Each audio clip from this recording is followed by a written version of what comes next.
morning, everybody, and here we are. It's our midweek connection, and we are discussing the topic of reopening. What does that look like? We all have strong opinions of what that should look like. I know people that say the church should reopen now, despite what the government says. I know that people are discussing what it looks like even when we can reopen. Will we all have to wear masks, disinfectant, all sorts of other things? The reality is, we don't know. But on my road trip this morning, we're going to discuss this topic with Dave Burdan and their youth center in Strathroy. They haven't even reopened. They haven't even opened.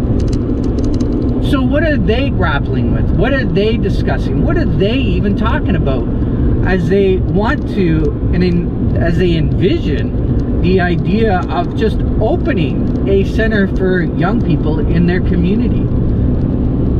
And at the same time, I want to begin this video with a little bit of a warning, because we all have, I have strong opinions, you have strong opinions, we all have opinions, and they are so varied when it comes to this coronavirus and reopening of the church and just bringing back our economy. There have been some heated discussions, and I've thought about this long and hard, and I lean upon Romans 14 right now, where we are told in verse 14 that, and this is a little bit of a paraphrase, but we are told that nothing is unclean except for what we think is unclean. And this brings about the idea of not judging somebody for their opinions. It's okay to have the discussion. It's okay to talk one another about it. I like what Jesus did when he was talking to Pharisees. Oftentimes when the Pharisees asked a question, he answered the question with another question. In other words, to make them think, to make them understand a little bit of where Jesus was coming from without actually arguing. The only time he really got angry and he flipped the tables and got out the whip was when people were when the money changers and those that were selling the sacrificial animals, they were making it harder and harder for people to come and worship his Father. That made him angry, and that makes me angry. If somebody is being restricted from worshiping God, that's just wrong. So I understand why Jesus got so frustrated and angry and started flipping tables, and yet he did it without sin.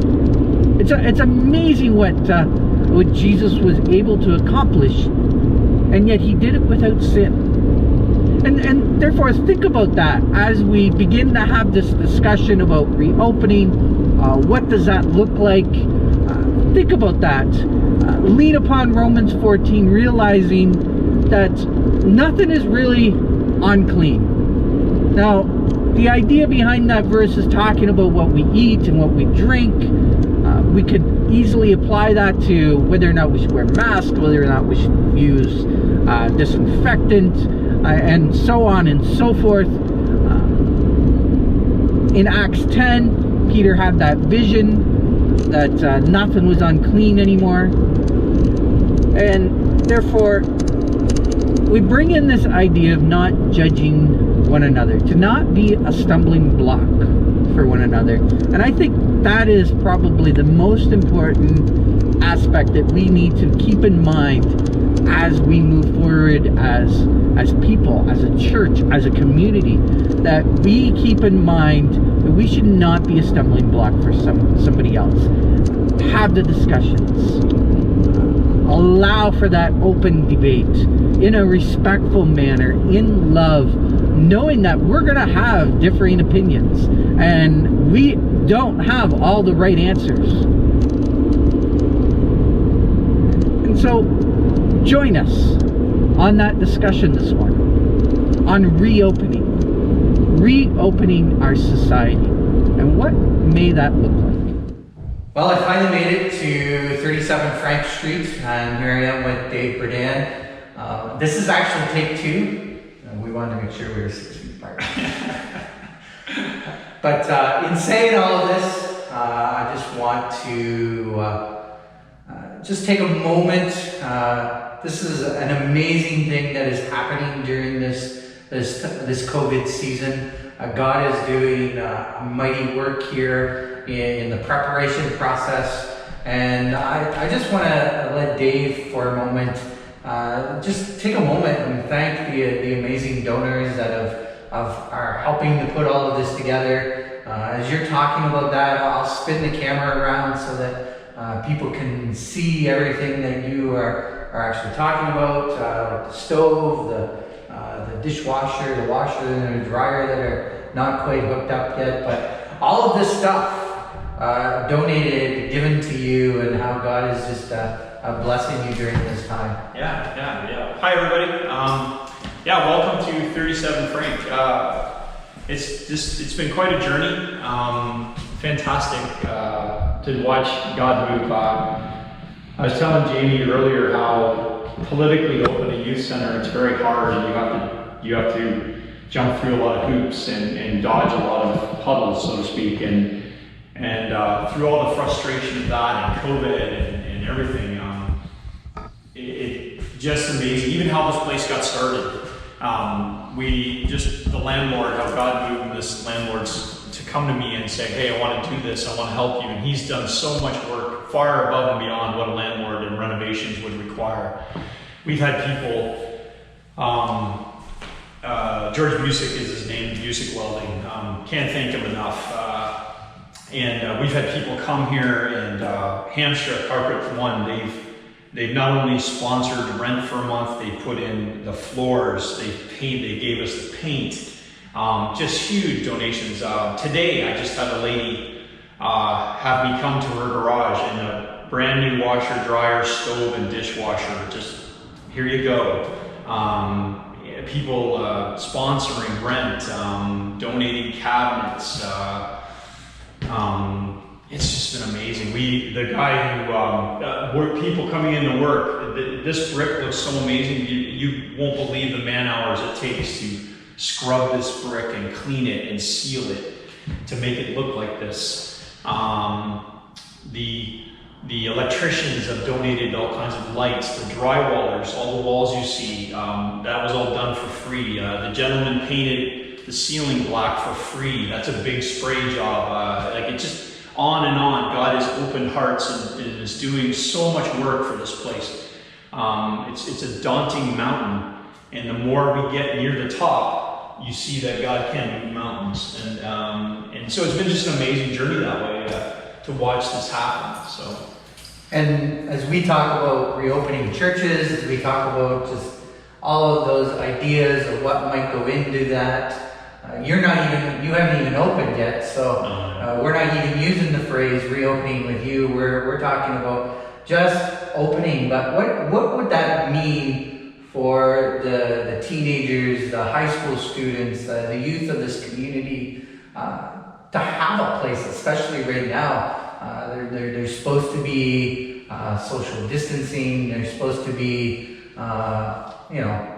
all of those things. Yeah. And whether they are or they aren't, they're still in some sort of smaller group that I'm sure they would, just die to be able to get into a place like this. And so talk about a little bit about that mental health stability that a place like this would be able to offer, and not even just this, but you have a vision beyond of that, of the laundry room in the back and the showers and just what this place is trying to offer post-COVID, I guess. Yeah.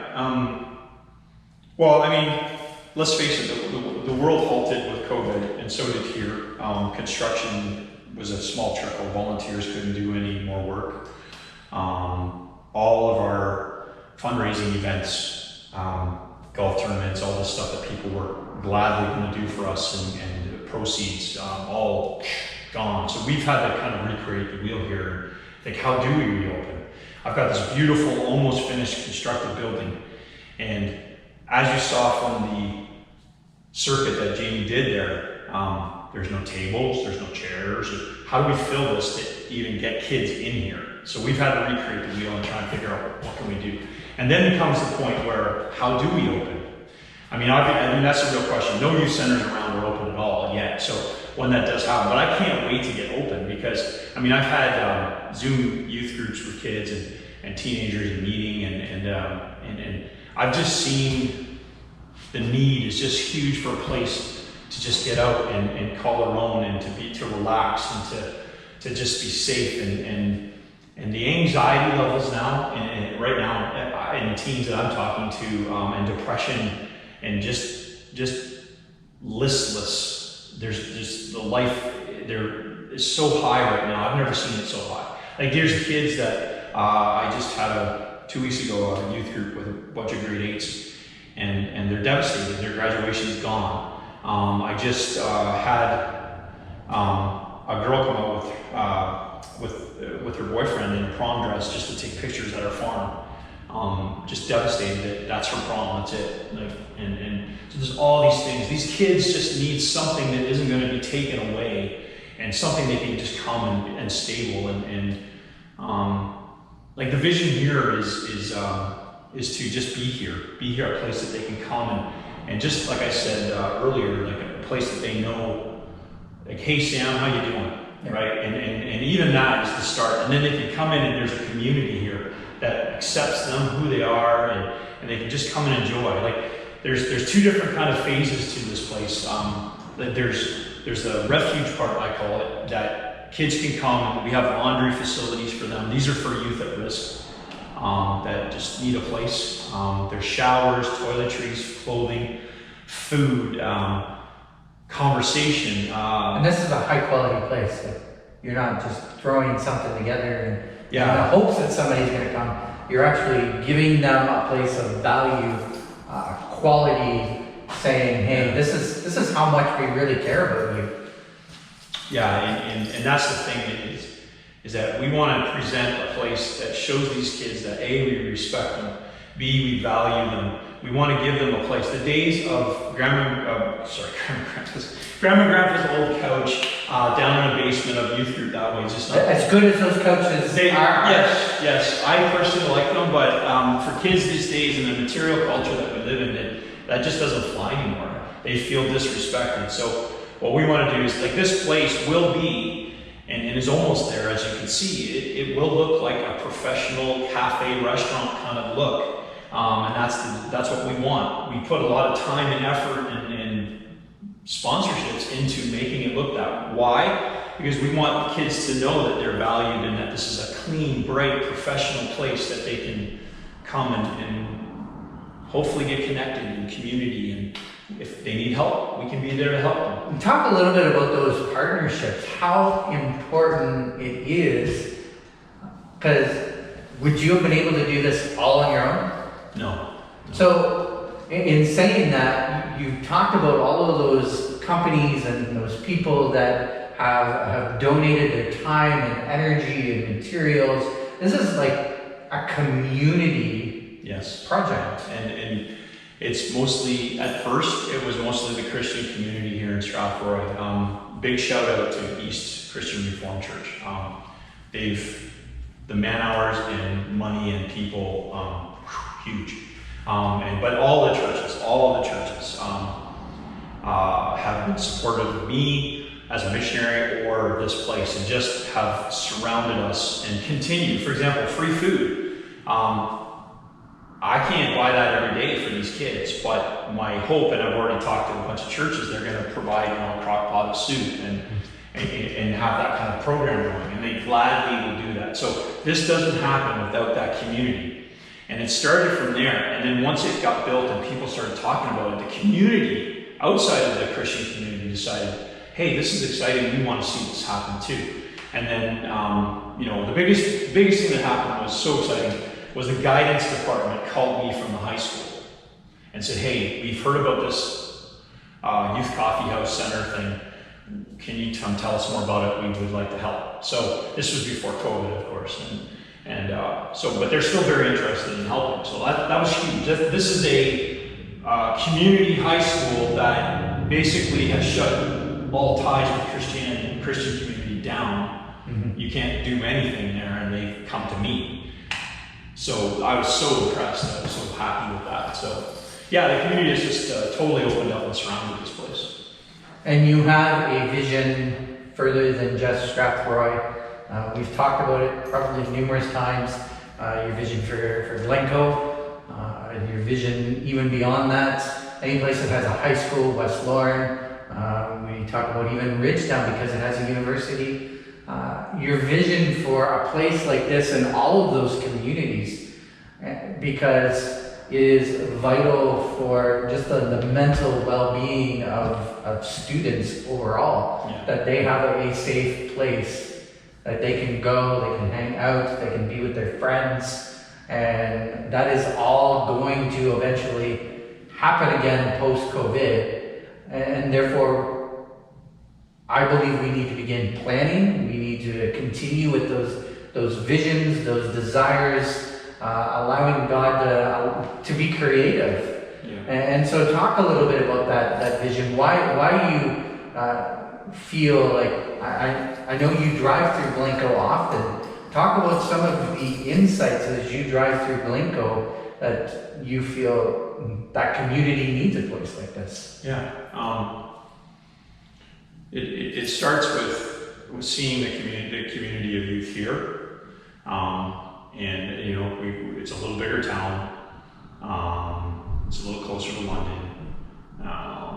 Just in seeing how things have changed and developed here, and then when I drive through Glencoe and I talk to you and I see, you know, you have your graffiti starting, you have a high school there. These same issues that all these teenagers here in London, they're all facing these same issues. So I drive through this quaint little town, and Tim Hortons is the only thing, that place where they can go and sit and chill, but in that environment, they only have their peers. And what we're hoping to do with these centers, and that we want to bring to Glencoe, is have a place where they can come and not only be with their peers and hang out and nobody's asking anything, but there's also a connection with the community of that place. And they can talk and get help and have somebody else speaking into their life maybe and help them. So when I go through Glencoe, I see your high school, I see a beautiful town, but I also see a place where kids are just kind of skulking around and there's nothing for them to do. And you know, a place like this, the vision is that I would love to see a place that we're starting here in Glencoe, in Ridgetown, in West Lorne, anywhere there's a high school, like you were saying, so that we can be there and help these kids in whatever way they need, you know, and this community of care, just knowing their name and that trust that you build, that only will improve in the relationship that you can establish, and maybe, just maybe, at some point in their life, even if they know, okay, somebody values me, I belong somewhere. That may be all they ever need. But maybe they just, that one, they have a crisis, or they have something happen that we can help them with. You know, it could be they make a mistake and they don't know where to turn. Like these places also, I want, the future vision for this place and then others is to be a shelter as well. A 24 emergency shelter. So, what do you have at Glencoe? What's here right now if a kid all of a sudden makes a mistake and gets kicked out of the house or doesn't want to go home? Which happens in Glencoe, and I've often heard times where a child is struggling to find somewhere else to go just for the night. Yeah. And there is nowhere in Glencoe for that to happen. Doesn't happen on a daily basis, but there's no phone number, there's nothing to call, and nowhere to reach out to, except for maybe, hopefully, you know, resting at Tim Hortons. Yeah, that's a good scenario. But where they do go, a lot of times, if it continues on a continual basis, is they go to the only groups that do offer, and these aren't necessarily nice roofs, right? And that's what happens. They get involved in people that say, yeah, come on, you can stay with us. And then all of a sudden, bad things happen.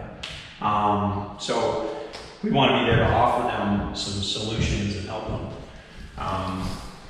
The biggest thing with kids right now is just that there's this huge level of anxiety and depression and like just lack of hope. And if we could instill in them a place where they can find some hope, at least. Isn't that what the whole Christian faith is about? Yeah, Giving hope? Yeah. And then hopefully that question happens one day. It's like, hey, Dave, why are you doing this? Or why do you care about me?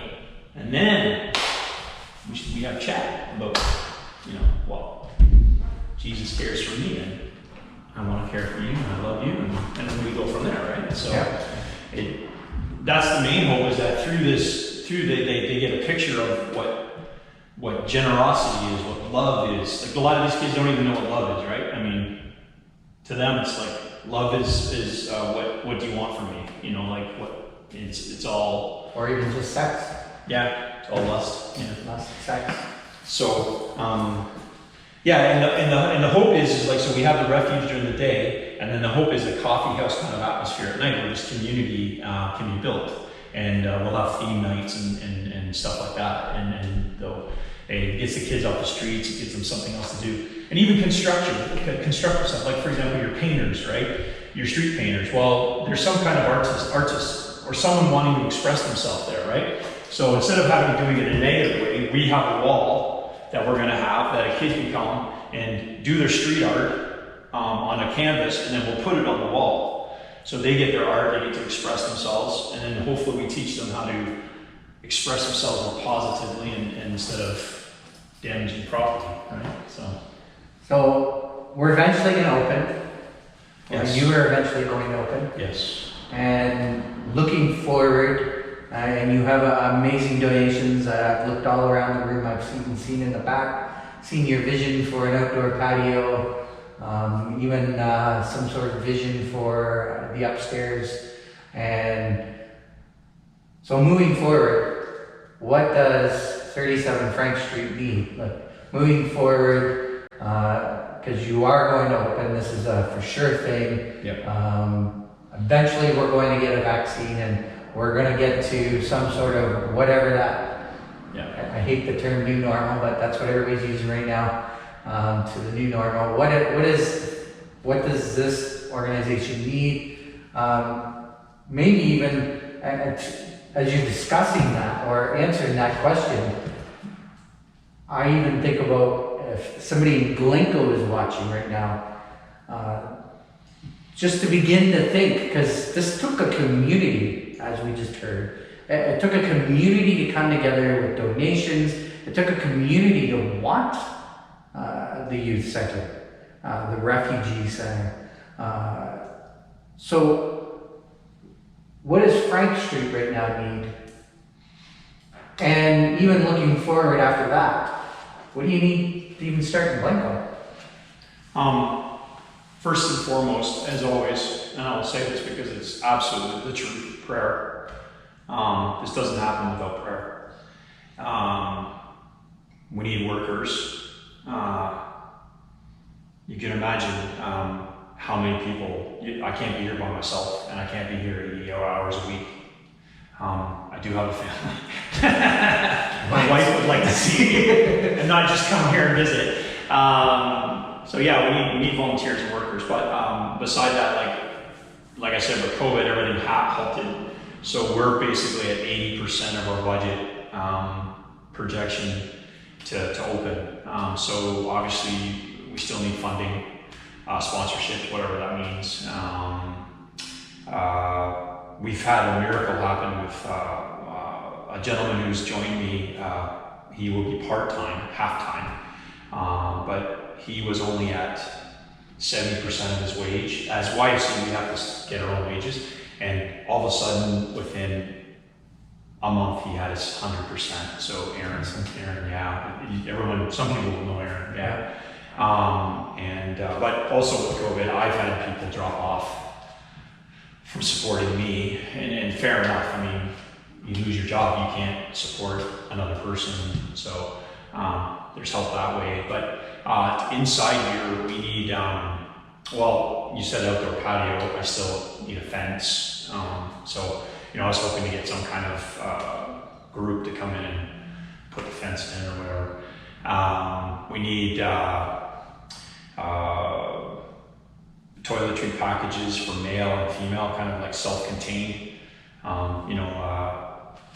So like toothbrush, toothpaste, that essential kit. Male would maybe have male stuff. And you know what I'm saying. Anyway, moving on. We need, for the kitchen's the biggest thing that we're lacking right now. We're standing in the kitchen. We're standing in the kitchen, as you can see, our counters. Actually, I have someone donating counters. That's awesome. But I need like a convection oven. We're hoping to do nachos because we can't do a full kitchen. I wanted to do French fries, but just to do French fries, you need a big fire suppression thingy, and that's like nope. You wouldn't even want to know the price of that. Anyway, so we thought nachos, coffee, pop. What I really want to get my hands on, but it's so hard to find that is affordable, is soft serve ice cream. Can you imagine milkshakes, dude? Like teenager milkshakes. I mean, come on, right? But we're what we do. So we need stuff like that. I have a coffee maker, but I need like a blender for smoothies and stuff like that. But I also need people that are willing to like step up and say, hey, well, like a churches mainly, because it has to be done in a professional kitchen. The rules, right? Yes. The health code. But to say, hey, you know what? The third week of every month, Wednesdays, we'll bring soup. You know what I mean? Like for the youth or whatever that is. So we need stuff like that planned and figured out. And so there's still a lot of work to be done. Like a ton of work. And a lot of this is just to get our minds going. Yeah. Realizing that ministry hasn't stopped. Ministry is still moving forward. However it might look like, whether your church is doing drive-in, whether it's all online, everybody's got an idea, an opinion, but here's the main thing that I want us to get out of all of this. We're in this together. Yeah. And we need to be able to support one another, help one another out. And this is an awesome example of how a community has come together. And a lot of work has been put into this. And there's still a lot more work to happen, but it will open. God has blessed it, and God is going to do a lot of work. Not only is Dave a worker here, but now he has as you mentioned, Aaron, a part-time worker, and that was actually a concern on our leadership team's mind and our board director's mind. Could we sponsor him the rest of that money? But then you already answered that question. Yeah, it's been fantastic. God has already blessed it. And so we just want to make you aware of how you can help during this time. Find, if you are able, an organization, a ministry, pray. Ask the Spirit to lead you in a certain direction in order to help. Because as the saying goes, it takes a village to raise a child. I think that's the same for young people. It takes a community to come together to help and just to show how much we care for our young people. And so I want to thank you for your time. Thank you. I don't know if you have any final words, if I missed anything. No, well, I will encourage, as you were saying, when we get this place up and going and we see the benefits and people can see the benefits, that's only going to help us bring it to places like Lincoln. Because then we can go, hey, look at what we're doing here, this is what we want to do. And people see it and they go, oh yeah, and then it helps. So this is just the beginning of the growth of what we hope to do out there. So, but yeah, everything else has been great. Thank you so much for having me. And my understanding is people want me to continue this midweek connection even post-COVID, so hopefully I can come back and can show the end results with teenagers and young people inside, and even a little bit more with the refugee place. And hey, you heard him. If you're willing to build a fence, he's got a place there. Yeah. Have some coffee and and build a fence. But I'm going to pray right now, and I know this place is already blessed. But I'm gonna pray as things open, that God would just give us that wisdom to know what to do, to know what to say, how to just interact with people. Even on my way over here, I reflected upon Romans 14, how we are people that we're full of opinion. And as Romans 14:14 said, nothing is unclean unless we think it is unclean. And therefore, when we see somebody else doing something, we shouldn't judge them for that. In other words, we should maybe encourage them in a different direction, or at the same time just pray for them, support them. Maybe God has told them to do something and you're only getting a glimpse of what they are doing. But here's the reality. We are in this together. And so let's just pray for the togetherness of the Spirit, even as the day of Pentecost is coming up this Sunday. That the Spirit that was poured out to everybody can help change and affect so many lives as we allow Him to work in our own. So, Lord, we thank you right now for how you have blessed this building, how you have blessed Dave, how you have blessed Aaron, how you have given so many donations. For everybody that has donated to this project right now, I ask that you would bless them twice the amount that they have blessed this project. That you would show your favor upon them right now. And as we move forward with opening and reopening, that you would just help us as believers, as brothers and sisters in Christ. As I know we have differing opinions on how to open and how to reopen, that you would give us wisdom, but you would also give us the spirit of unity at the same time, that we would realize that we are all in this together, and that we are just all trying to do what we think is best. And so we thank you in this moment for how you have, we are standing right now in a miracle. So I want to thank you right now for the miracle that I am standing in. And I want to thank you for the young people, even the adults, the lives that are going to be saved in this place, the lives that are going to be changed because of your light shining in the darkness. And so bless Dave, bless Aaron, bless the whole team, bless even those that haven't even come yet, that haven't even signed up to volunteer. Bless them, because you know they are coming. And just allow for your grace and your mercy to be upon this place, and that it would shine a bright light into this community, and that we would be able to not necessarily duplicate, but take what is being done here and place it in other communities, so that your glory can shine in those places and in those individual needs and in those community needs. And so we thank you for everything that you are going to do in Jesus' name. Amen. Amen.